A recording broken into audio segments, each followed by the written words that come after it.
Hi everybody. Sorry for leaving you out for the first couple minutes. If you're watching this live, or not live on YouTube. Anyways, got my usual office hours for the next few days, 11 to noon and 1 to 2. All right, homework. This is all like changing dates and stuff around. I decided to make homeworks 9 and 10 just do Wednesday. So they're both going to be due Wednesday night now. I know homework 9 had already closed because I didn't get into actually change it until just this morning. But homework 9 and 10's due dates have been changed to be due Wednesday. Homework 11 is going to be over standard 7 stuff. It'll be due next Monday. Keep in mind, homework 11 doesn't really have anything new on it, other than the fact that it's going to be a homework based on here's a bunch of integration problems, up to you to determine which integration techniques you want to use on it. Also, the exam. It's originally going to be Wednesday. It's going to be Friday now. If that's going to be a problem for you, let me know. Send me an email. Come talk to me after class or both. And we'll figure something out there. And yes, we are going to have our standard 6 quiz on Wednesday then.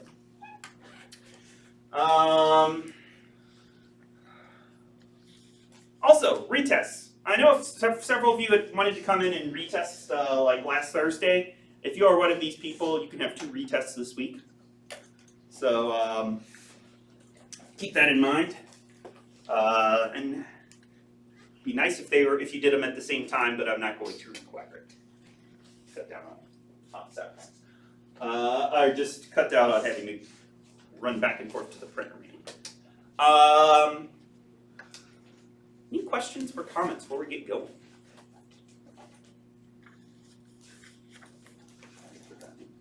Oh yeah. So you know here we're supposed to get like up to an inch. We're like an inch or more of rain today.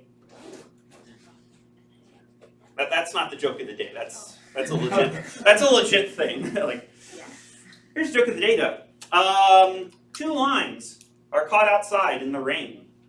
What should they do? If 2 lines caught out in the rain, they should coincide. And with that, let's get back into talking about the remainder of Standard 6. So if you recall, Standard 6 was all about these sort of unbounded integrals, with the idea of having either a type 1 improper integral, where the region that you're doing a definite integral over extends out in the horizontal direction to plus or minus infinity. So you might have be looking at a function, and why did I make this so big? I'm going to regret this. And the region you want to be integrating over extends out to infinity. And the whole idea was to integrate a function f of x from, say, x equals a going out to infinity, is you instead integrate from you integrate your function from a to some variable r, and then you take a limit as r goes to infinity. And that gave us our type 1 improper integrals, which we started standard 6 off with. The other type of improper integral that we looked at was type 2 improper integrals, where type 2 improper integrals, the whole idea was instead of having sort of this infinite region that we're integrating over that extends out horizontally to infinity or to negative infinity, the whole idea is that you sort of have like this vertical asymptote occurring at, say, x equals b, and instead you're integrating over this region that extends vertically an infinite distance, going upwards or downwards to infinity. And for something like this, we could set up and evaluate an integral in a similar sort of way. We can integrate from x equals a to x equals b, function f of x. And for this particular region, I would probably say Instead of integrating from a to b, integrate from a to r, the function f of x, and then take a limit as r approaches, say, b from the left-hand side. But the whole idea is, whenever you're dealing with an improper integral, you're always going to have one of your bounds that's sort of tricky somehow. Either the bounds is like infinity, meaning there is no bound on the left or the right, or you're integrating over a region where your function blows up, goes to positive or negative infinity at one of the endpoints of your region. And the way you handle that in each case is you replace sort of the troublesome bound with a dummy variable like r. Dummy variable not meaning a variable that's stupid, but a variable that's that doesn't really mean anything in and of itself. And then once you replace that variable, in this case b, in that case infinity, with an r, then you take a limit as r goes to b, in this case from the left-hand side, infinity, in the case of the type 1 integral, type 1 improper integral. Any questions or comments about those before we move on to talking about the comparison test? So the whole idea behind the comparison test is it's a way of saying I have an improper integral. I don't know if it's if it comes out to a finite value or if it goes to infinity, but I know how to compare my function f of x versus g of x to some function I do know how to integrate. So let's say we have two functions, f of x and g of x, that are both, where one function's always bigger than the other over some interval from, say, a to infinity. And we can say something about whether or not the improper integral for f of x and g of x converges or diverges to say something about the integral of the other function, whether it's going to converge or to diverge. So specifically, if the function f of x has a convergent type 1 improper integral,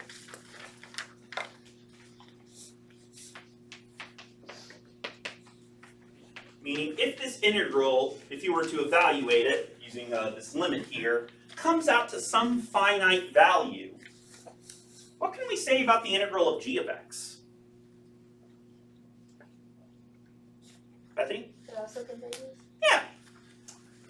Then the integral from a to infinity of g of x is also going to converge. Where the whole idea is if you have an integral of a function like f of x that you know converges, comes out to a finite, if the area under f of x, that includes the polka dot and the striped area combined, if that area comes out to some finite value, then the area of just the striped region would also have to come out to some finite value. Meaning, if your big function has a convergent improper integral, then the smaller one will as well. And similarly, if the integral from a to infinity of g of x diverges, can't forget our commas, that would be a travesty to the English department, then the integral from a to infinity of f of x must also diverge. Similar concept to the previous one, but the idea is if your function g of x, if just the striped region by itself comes out to an infinite area, then when you add this polka dot region on top of it, it's also going to come out to an infinite area. There's no way to say, hey, this striped region comes out to an infinite value, but when we add in some extra area, suddenly it becomes finite. That wouldn't really make any sense. So bigger integral converging means the smaller one has to as well, and the smaller integral diverging means the bigger integral also is going to have to diverge. James, question for you. Let's say we know that our g of x integral, the striped region, has a convergent integral.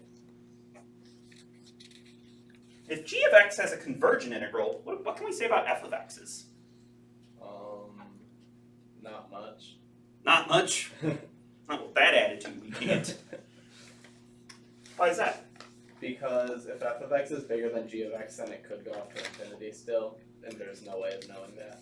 Yeah, being bigger, yeah, if we knew that the striped region here was finite, came out to a finite value, meaning if g of x had a convergent integral, f of x we wouldn't really be able to say much about. Because being bigger than a finite region, well, you can have a finite region that's bigger than a finite region, or you can also have an infinite region that's bigger than a finite region. So if you know that your g of x converges, it doesn't really tell you anything about f of x.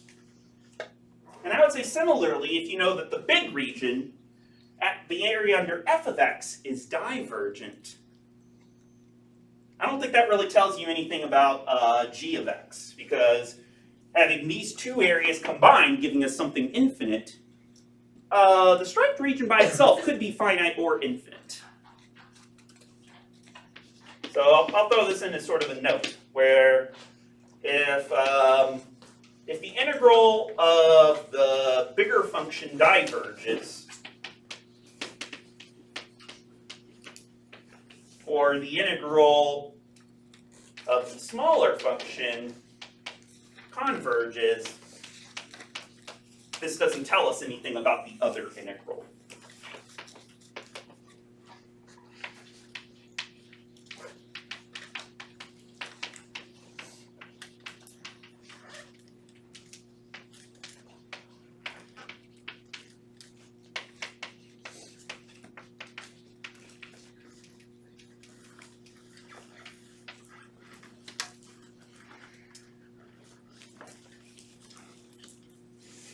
Any questions or comments about what the comparison test is telling us?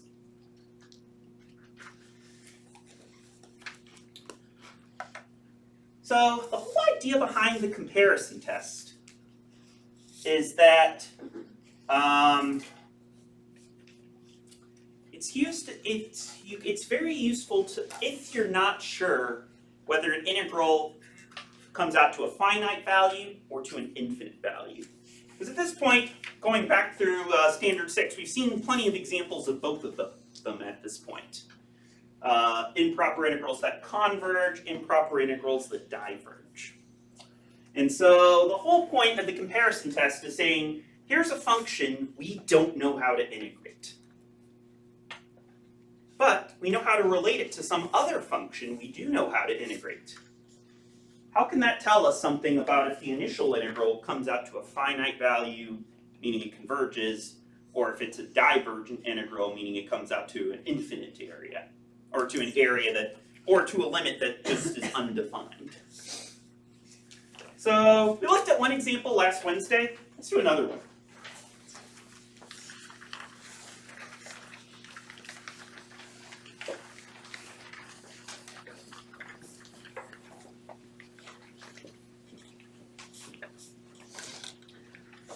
Y'all ready for one big whopper of an integral? Let's look at the function f of x equals absolute value of sine of x, all divided by square root of x, as x goes from 0 to 1.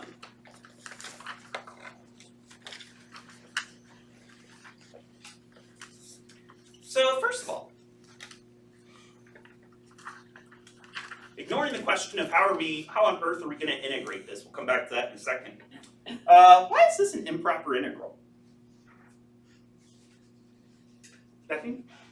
Because if the value of 0 is plugged in for x, then the denominator is going to contain 0, which will kind of be Yeah, we're in a case where if we were to plug in x equals 0, we'd be dividing by 0, and that would lead to sad times.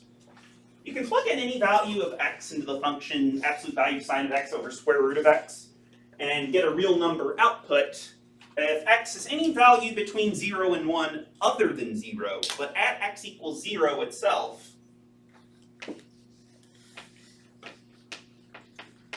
eq is going to happen because the function is just not going to be defined there.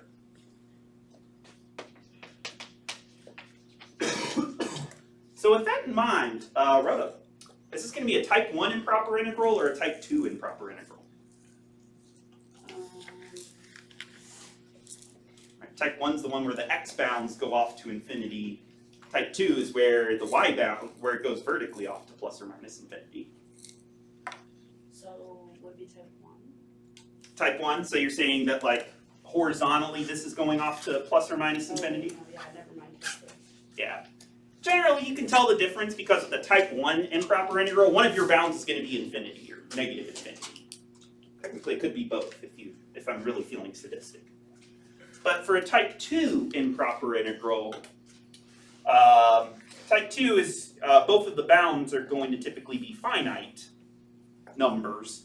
It's just that the function is going to blow up.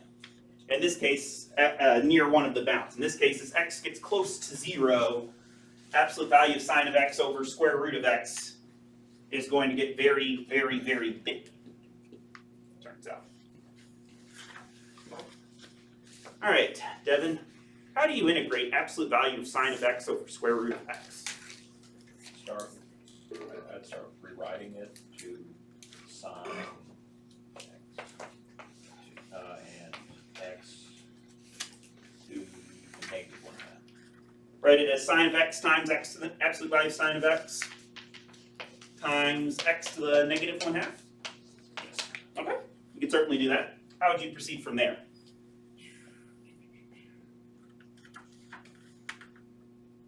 Integral of sine is negative cosine. And integral of x to the negative 1/2 is x to the positive 1/2 over positive 1/2. Can we just integrate each of these pieces separately and then multiply the integrals together, Allie? Don't think so. So unfortunately, I think this is the point where we kind of get stuck. Because I'll be honest with you, Devin, I have no idea how to integrate this. I don't know if this comes out to some finite value, some infinite value, what have you. Bethany? Did you do integration by parts? Ooh, do integration by parts. Excellent. What's your u, what's your dv? So maybe we could do sine of x dx or we'll say our dv. Okay.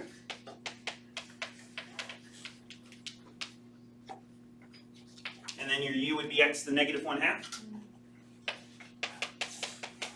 Awesome. So we could certainly try and split it up like this. What function has a derivative of absolute value of sine of x?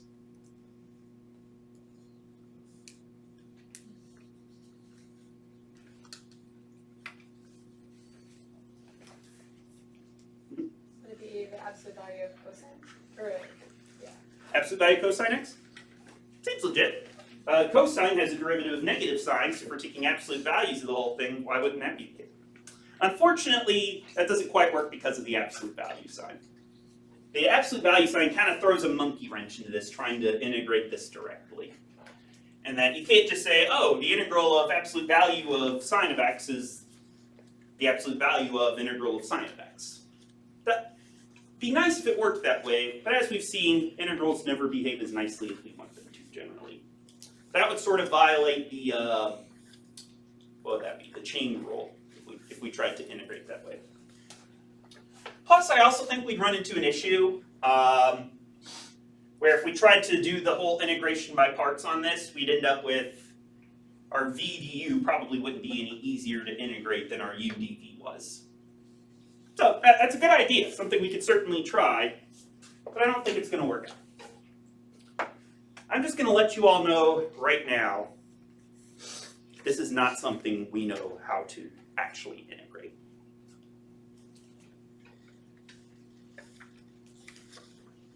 But determine whether this integral comes out to a finite value or to an infinite value.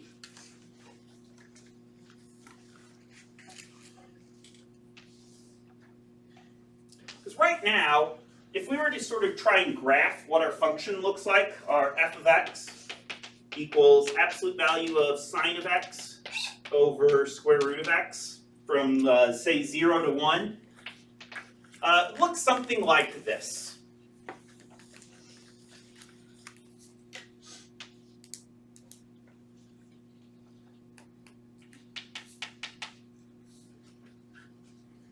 Meaning we're trying to find the area of this sort of infinite region right here that horizontally everything's okay. This is just a region from 0 to 1. The problem is at x equals 0, this function gets infinitely large because of the square root of x in our denominator. And so the question becomes, how can we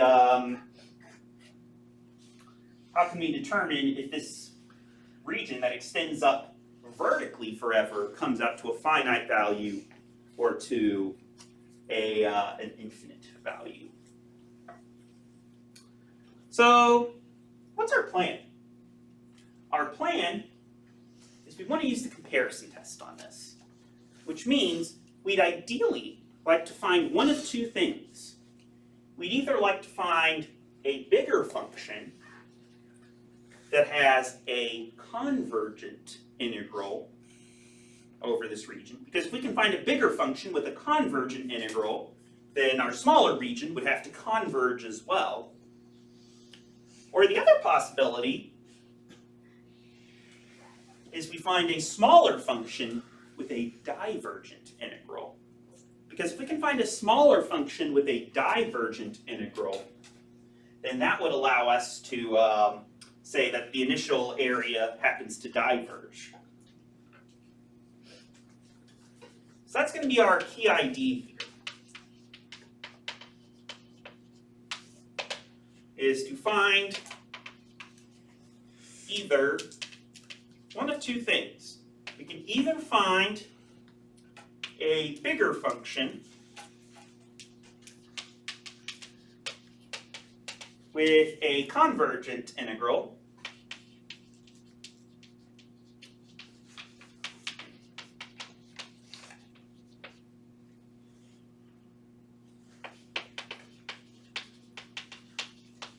in which case our integral converges.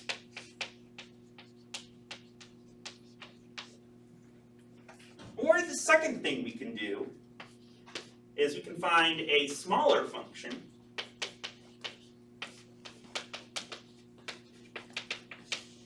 with a divergent integral.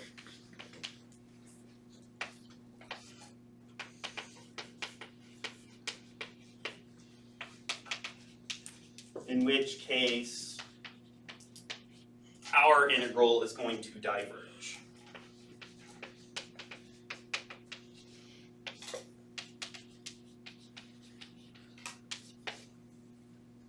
So let's see if we can do that.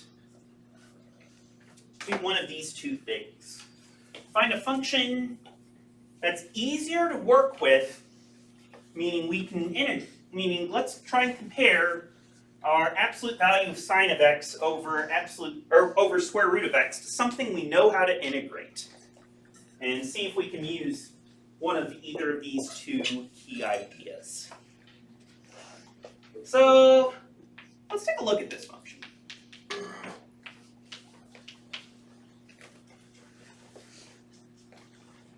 Can anybody think of a nice function, something that's we know how to integrate, that's either always going to be bigger than this or always going to be smaller than this?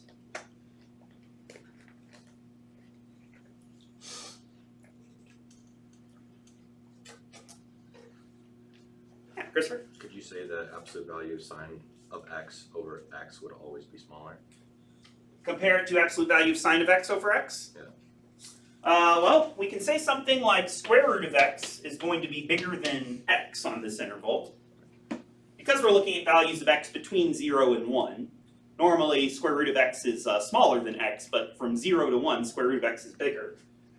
So I think you could say this is then going to be less than absolute value of sine of x over plain old x. Question? Could you also eliminate the absolute value, and because that would also make sure that I could do that. Never mind. Eliminate the absolute value. How do you propose we do that? Just by actually not considering it because it's going to be, Just saying that's less than sine of x? but it wouldn't be. So that's why.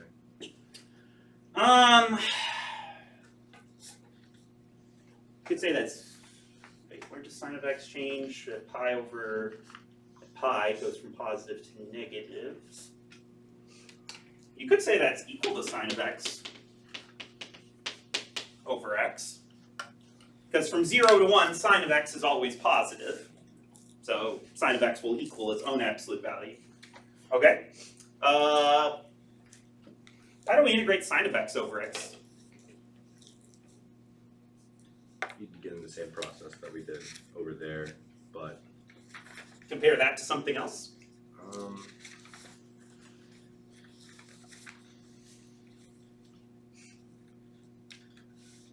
I'm not quite sure. Actually, Christopher, you have a really interesting idea, because I think at this point, if we wanted to, once we sort of do that, we actually could, I think, use Bethany's idea at this point of trying integration by parts at this point if we wanted to. We could try. I think we would still kind of get stuck trying to do that, but that would certainly be something interesting we could try and do. So I don't think that's quite the comparison we want to make, Christopher, but I really like that idea. So I think looking at this function, our problem isn't really the denominator, the square root of x, so much as it is the numerator. So what do we know about the absolute value of sine of x? Specifically, we always know that it's going to be greater than or equal to 0. Because you're taking absolute value, and absolute value of anything is always going to be greater than or equal to 0. How big can the absolute value of sine of x get? Are there any limits on how large absolute value of sine of x it can possibly get? Alec? Oh, look like you have like a pensive hand there for a second. Bethany, put your hand down. I want to give the rest of the class a chance. Gabe? 1. Yeah, we know sine of x goes between -1 and +1. Thank you. That's because sine of x always gives you the y coordinate of a point on the unit circle. The unit circle goes up to a y value of 1 at most. And so if sine of x is 1 at biggest and -1 at its smallest, I think absolute value of sine of x is always going to have to be between 0 and 1.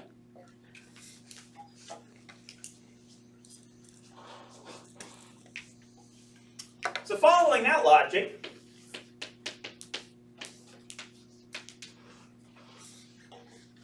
how can we use that, the fact that sine of x, absolute value of sine of x is always between 0 and 1, how can we use that to tell us, to make some comparison about absolute value of sine of x over square root of x?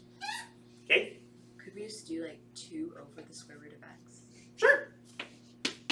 I don't even think we need the 2. I think we could just say it's less than or equal to 1 over square root of x.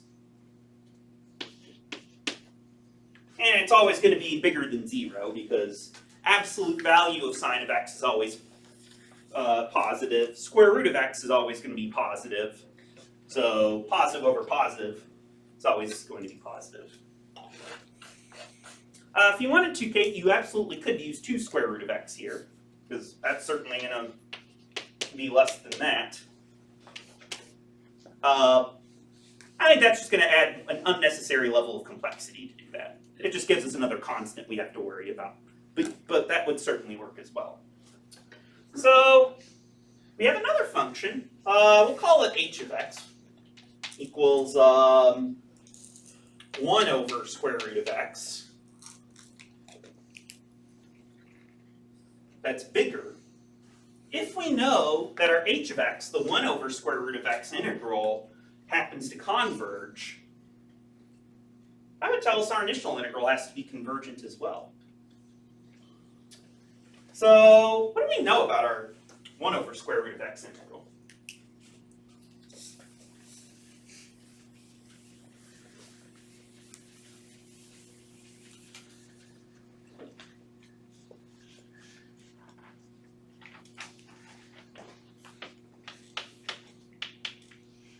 That still gives us an improper integral because same thing happens at x equals 0, 1 over square root of x blows up. But I think this is a function that we can integrate a little bit easier. Excuse me, proper English. I think this is a function that we can integrate a little bit more easily. So, Jonah, how would you integrate this? I was thinking about, is it necessary to put in like the r? So it'd be the integral from r to 1 as a limit as r goes to 0. As r goes to 0 from the left or right? From the Or both. right. Yeah, from the right, because we're interested in, because we're looking at values that are inside the region we're integrating over. From Okay. 1 over square root of x, yeah. I'm on board. Okay. Yeah, and then do, and then you can make it x to the negative 1/2. Yeah, but when I put in this little symbol, that just means repeat what's above it. So that's me being too lazy to write out the limit, because I know if I'm too lazy to write out the limit, then all of you are going to be too lazy to write out the limit. But technically, there's a limit that's there that comes along for the ride. Sorry, Jonah, can you repeat what you said? It was what, x over, or x to the negative 1/2. Square root is x to the 1/2. Having it in the denominator means we need an x to the negative 1/2. All right, and how do you propose we integrate that? So it would be 1/2 x to the 1/2. Yeah, so we're going to end up with something like limit as x goes to r. I've gotten unlazy again, surprise.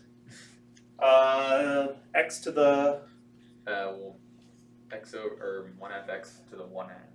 Or no, it would be 2x. yeah, we're going to end up with x to the positive 1/2. Negative 1/2 plus 1 is 1/2 over 1/2. And then dividing by 1/2 is the same as multiplying by 2. This is like, so x to the 1/2 over 1/2 is the same as 2 times square root of x from r to 1.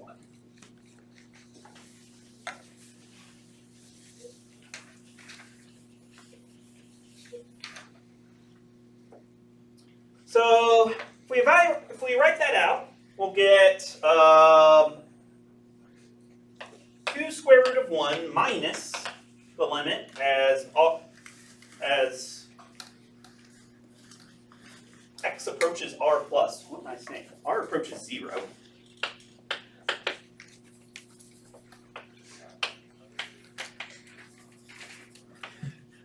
I'm sorry, I just wrote a bunch of gibberish on the board. Let's correct that.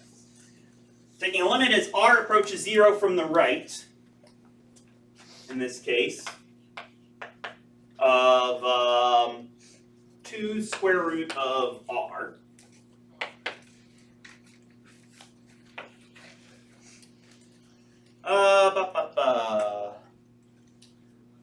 Emerson, as r gets closer and closer to 0, what's going to happen to 2 square root of r?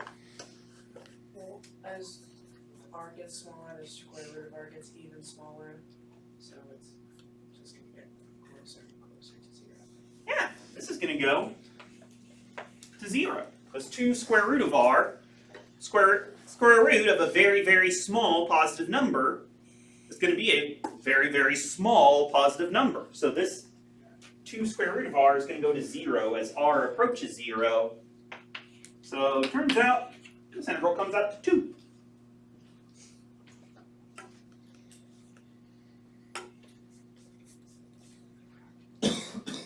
my question. Our bigger function, our h of x, in this case, came out to an integral of 2. What does that tell us about the integral of our original function, f of x? This smaller function that we're integrating. It's also convergent. Yeah, we can't say exactly what value it's going to come out to, but we can say we found an example of this happening, a bigger function where a convergent integral occurs. Therefore, our initial integral has to also converge. So let's write that out. So I think what we can say is, since absolute value of sine of x over square root of x is going to be less than or equal to 1 over square root of x on the interval from 0 to 1, and the integral from 0 to 1 of the bigger function converges, thus the integral of the smaller function, the absolute value of sine of x over square root of x, must also converge.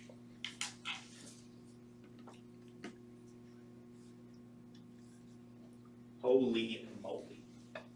So in other words, we were able to show that this function we didn't know how to integrate. Well, we were able to compare it to something we could integrate. We found that our initial function f of x, this is fine, this is probably causing confusion at this point. Our f of x integral had to be smaller than our h of x integral. Our h of x integral came out to some finite value. Therefore, our f of x integral is also going to have to come out to a finite value. Because being smaller than something convergent is going to itself be convergent. Any questions or comments about that? But Dr. Gerstle, why couldn't we also then try part B and find a smaller function with a divergent integral? I sound like this because I'm a student. Problem with trying to do part B is if you tried to find a smaller function with a divergent integral, I'm just going to tell you, you're not going to be able to find one because they don't exist. If they did, we'd be in trouble because that would prove our integral diverges, and our integral can't both converge and diverge. But the fact of the matter is, whenever you're trying to use the comparison test like this to say, hey, we have this infinite region we want to determine, does it have a finite or an infinite area, you're always going to want to try and find one of these two things. I think in our example last Wednesday, we found an example of part B. We found a smaller function that diverged, therefore the bigger function had to also diverge. In this case, we did the opposite. We're given an integral that we could compare and say, well, we have this bigger function that has a convergent integral. If you're smaller than a convergent integral, then you also have to be a convergent integral.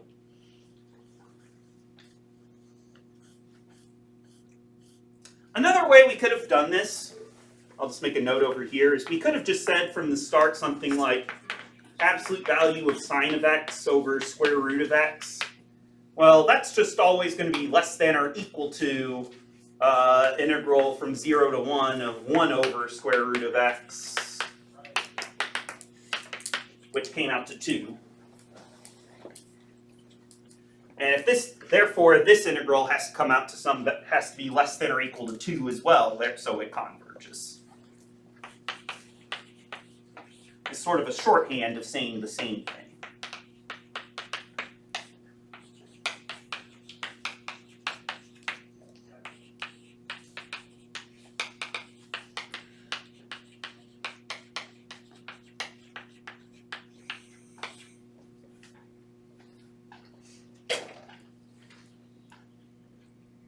Does anybody have any questions or comments about that?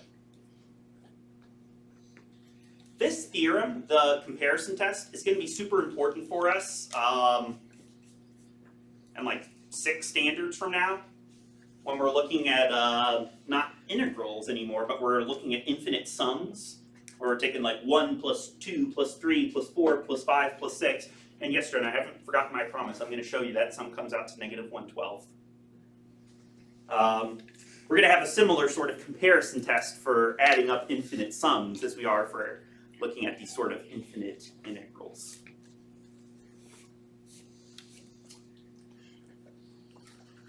How are we doing? Let's do one more.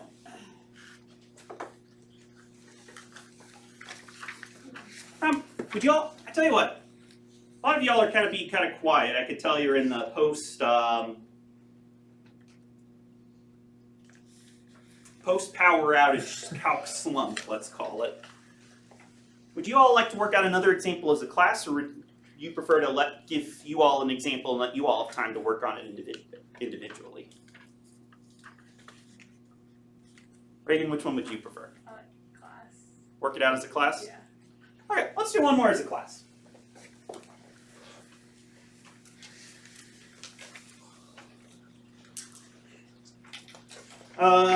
This time we'll do a type 1 improper integral, which honestly, whether or not it's type 1 or type 2 doesn't make a super different of a problem.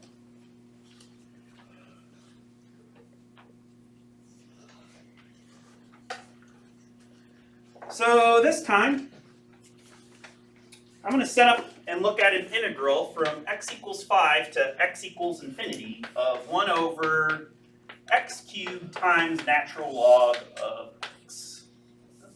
That's the x is going on.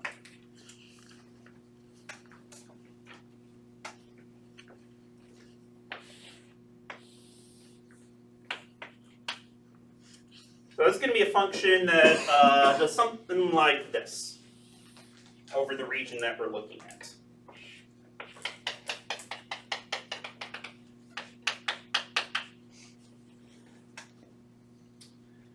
Rotom, type 1 or type 2? This is type 1. This is the type 1 because one of our bounds, the x value, goes off to infinity. So we have a region that stretches out horizontally infinitely far, not vertically like the last one was. Okay, 1 over x cubed natural log of x. I don't know how to integrate that. If we didn't have the fraction, if it was just x cubed natural log of x, that would be something I think I know how to integrate. That would be something we could integrate by parts. But throwing it all in the denominator is going to throw a little bit of a monkey wrench into things. So how can we find another function to compare this to? Phoebe, any ideas? No, I just have a question. Okay, yeah. What's your question? So because the natural log is in there, is that why we can't use like the p integral thing from earlier? Correct. Yeah, if it was just like 1 over x cubed, that would be something that we could use our p integral test from, page 2 of the packet on. But the fact that we have a natural log of x kind of mixed into our denominator throws a monkey wrench into that plan. At least initially. So here's a question. What can we say about the relationship between x cubed natural log of x and just plain old x cubed?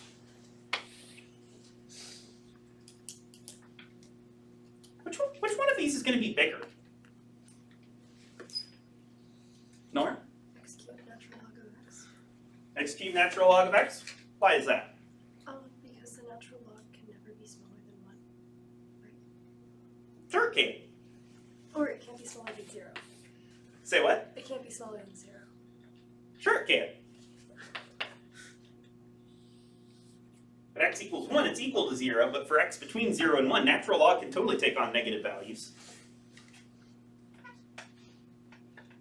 But what's the region we're integrating over, Nora? From 5 to infinity. Yeah, from 5 to infinity. I'll give you a hint. The value where natural log takes on a y value of 1,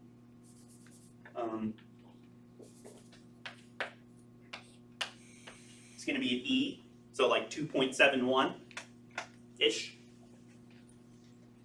Over the region that we care about, is natural log of x going to be greater than 1 or less than 1? Yeah, it's going to be greater than 1 over the region from 5 to infinity. Because natural log, for x greater than e, so for x greater than 2.71-ish, natural log of x is going to be greater than 1. So we can't say x cubed natural log of x is going to be, oh, we don't even need to equal to, it's going to be strictly greater than x cubed. So for x greater than e, we get x cubed natural log of x is greater than x cubed. So what does that then tell us about the relationship between 1 over x cubed natural log of x and 1 over x cubed?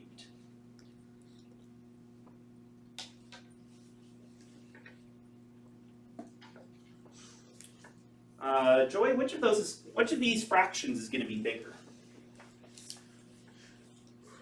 1 over x cubed. You're saying that it's going to flip-flop from greater than to a less than sign? Because you take 1 over, so it's more than x. Yeah. If you have one thing bigger than another thing, then the reciprocal, if you take the reciprocal of both sides, the inequality is actually going to flip-flop. For reasons like saying, hey, 3 is bigger than 2, but a third is actually less than a half. The bigger your denominator, in other words, the smaller the fraction is as a whole. Something that we've talked about a little bit. Okay, groovy. So we can make a comparison that says something like 1 over x cubed natural log of x is always going to be less than 1 over x cubed without the natural log. So here's a question.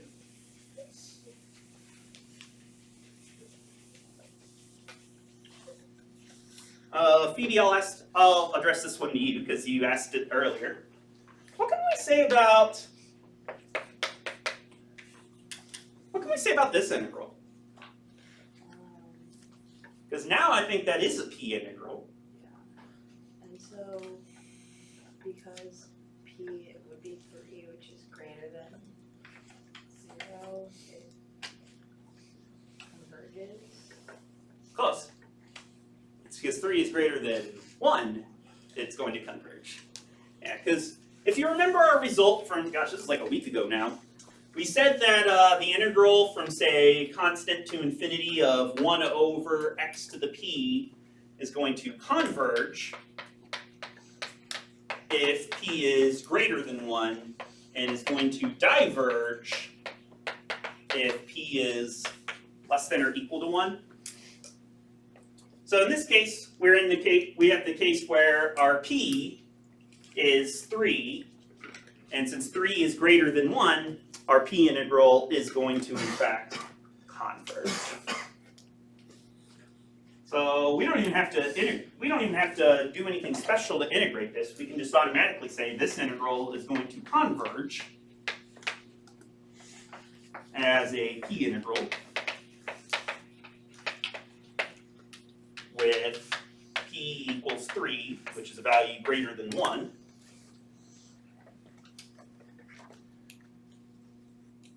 And so, Maria, what does that tell us then about our initial integral? We know 1 over x cubed natural log of x is less than 1 over x cubed over the region that we care about. The 1 over x cubed integral converges. What does that tell us about our initial integral, if anything? It's also going to have to converge because it's smaller than another integral that we know will also converge. Yeah, so it'd be like sort of saying, hey, if we have h of x here is equal to 1 over x cubed, and our f of x is 1 over x cubed natural log of x, our h of x integral, we know, comes out to a finite value, the polka dotted region plus the striped region. If polka dot region plus striped region comes out to a finite value, then the striped region also has to come out to a finite value. So we can say, sum up,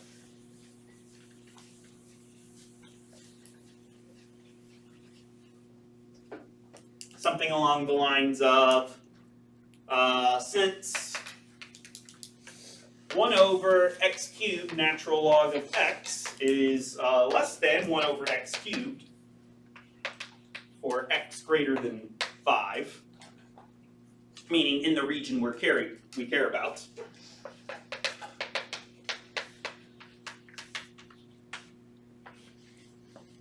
And the integral from 5 to infinity of 1 over x cubed converges.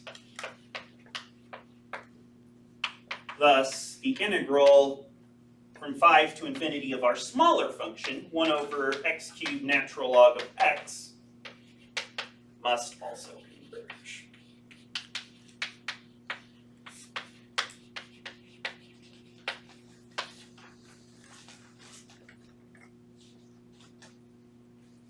Again, we don't know what value our initial integral is going to converge to. We can't say, oh, it converges to 3 from this or anything like that. But we can say it has to come out to some finite value. Meaning this region, this f of x region here, with an infinite perimeter, has a finite area trapped inside of it.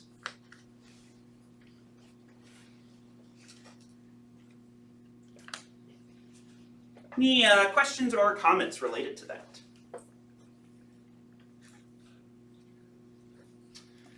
So to sum it up, when you're using the comparison test, you're usually going to be looking at a scary function, something we don't really know how to integrate very easily. If you want to integrate a scary function, and all that you're interested in is, does this integral diverge or converge? Does it come out to a finite value or not? The general rule of thumb is compare it to some function that's nicer and easier to integrate. So in this case, 1 over x cubed natural log of x, gee, as Phoebe pointed out, it would sure be nice if that natural log of x wasn't there. So how can we compare this to the fraction where we've removed the natural log of x, so to speak? Or in the case of absolute value of sine of x over square root of x, I would say, I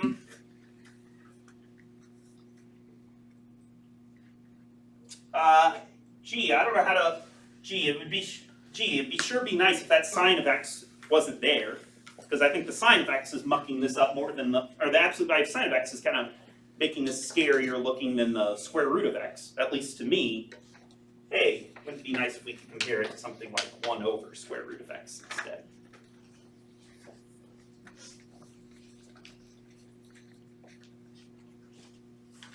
Questions, comments, concerns? All right, that's standard 6.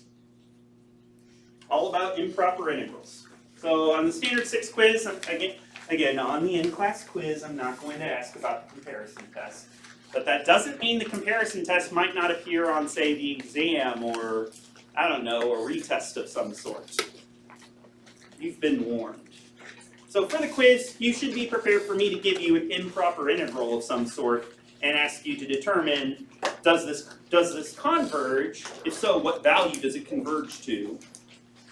Or is this a divergent integral? All right. Y'all ready for this? Behold, one of 2 standards for the semester that we're not actually going to be covering we're not actually going to be learning any new content. Instead, we're going to be talking about how can we think about looking at old content in a new light. Specifically, how do you determine, just given some integral in the first place, what integration technique you want to try and use?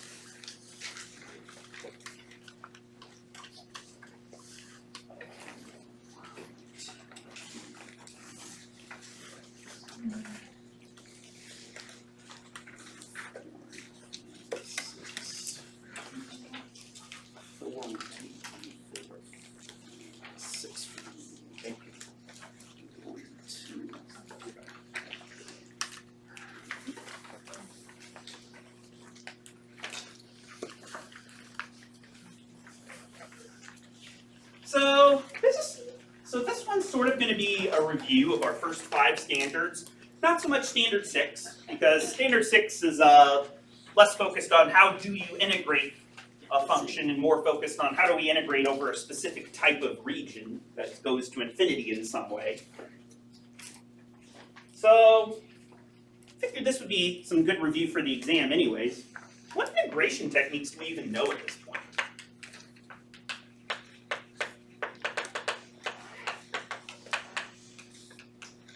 We kind of reached the point in the semester where we've at this point talked about all the different integration techniques that we're going to.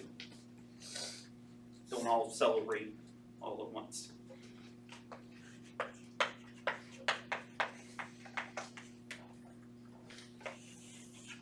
So, what are some of the integration techniques that we've discussed at this point? And it doesn't even have to be Calc 2. It could be like a Calc 1, like something you know how to integrate. John? Reverse power rule. Yeah, reverse power rule. Probably the first one we talked about. The one that says that the integral of x to the n is going to be x to the n plus 1 over n plus 1 plus c, as long as n is not equal to -1. That was sort of a Calc 1 rule. So one that we kind of did some review of back in Standard 1, so to speak. James? Partial fraction decomposition. Okay, jumping ahead several, we have partial fraction decomposition.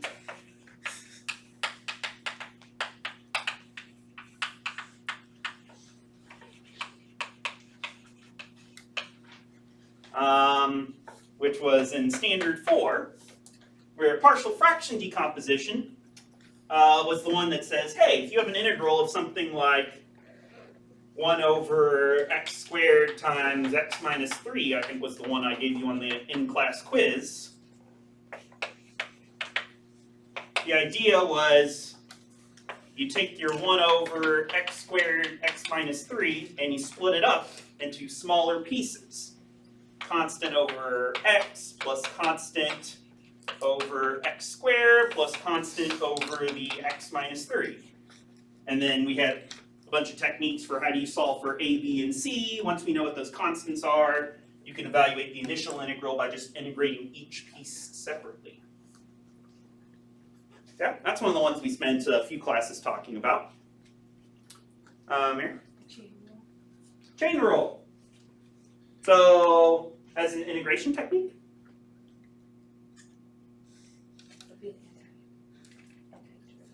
Yeah, so what did we call the integral version of the chain rule? We had a special name for it. Does anybody remember, what did we call the integration version of the chain rule? Okay? Integration by parts. Nope, that was the, I'll add it to the list, but that's the reverse product rule.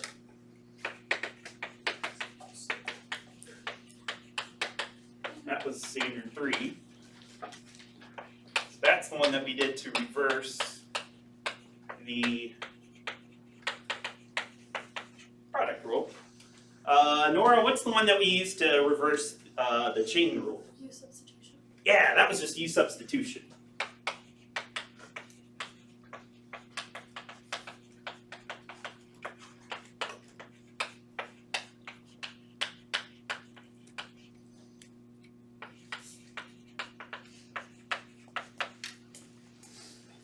So integration by parts and U substitution were both similarly themed, and that we sort of had a U variable in which we said, hey, let's take part of our initial integral and wrap it up in this and give it a new name, call it U. And integration by parts, we had a V as well. We sort of we're doing a double substitution. But the idea behind both of these is we're sort of undoing some of these differentiation rules by making some sneaky substitutions going on. So yeah, so what else?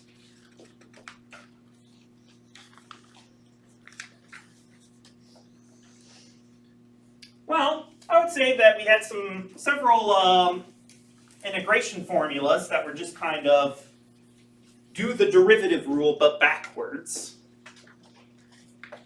including these two, by the way. And I would also kind of toss into there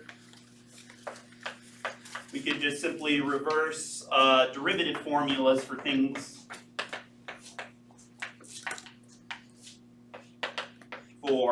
like trig functions, exponential functions, 1 over x. All of those were just, hey, we have these derivative rules from Calc 1, let's just rewrite those rules going backwards. So things like the integral of cosine is sine because the derivative of sine is cosine. Kind of swapping if you're taking the derivative, you're just working backwards. And what's kind of the most recent one that we've talked about? Not including improper integrals. James? Inverse trig. Yeah, inverse trig integrals.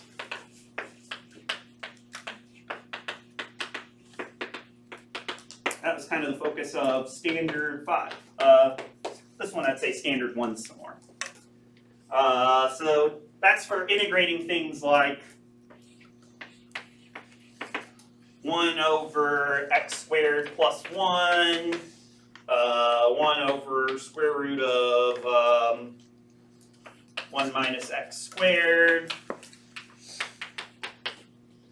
Things like that, where you can kind of lump that in with the standard 1 formulas, but you're just basically working your way backwards to say, hey, we know the derivative of inverse sine is this 1 over square root of 1 minus x squared. Therefore, integral of 1 over square root of 1 minus x squared had to give us inverse sine. And we did some u substitution in conjunction with that to handle some trickier integrals. So, question. And this is not a question with a correct answer. This is more of an opinion question. Which of these integration techniques do you feel the most comfortable with at this point?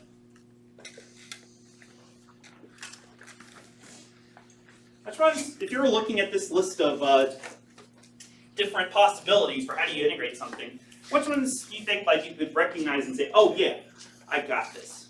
And which ones are you still a little bit more, I hope he doesn't ask us about one of these in Standard 7 because this still makes me tremble in my boots. Something to think about. And I'll let you think about it for Wednesday's class. So we come back on Wednesday, we'll do the Standard 6 quiz, and then the rest of Wednesday we'll just do Standard 7. We'll finish Standard 7 on Wednesday. Like I said, it's nothing new. It's mainly just how do we recognize, how do we recognize, not recognize, we're not Bugs Bunny, when to use certain types of integration techniques and when to use other ones. So with that, hope you all have a good one. I will see you all on Wednesday. Again, quiz Wednesday, couple homework assignments due Wednesday, exam Friday. A lot going down this week because of last week's shenanigans.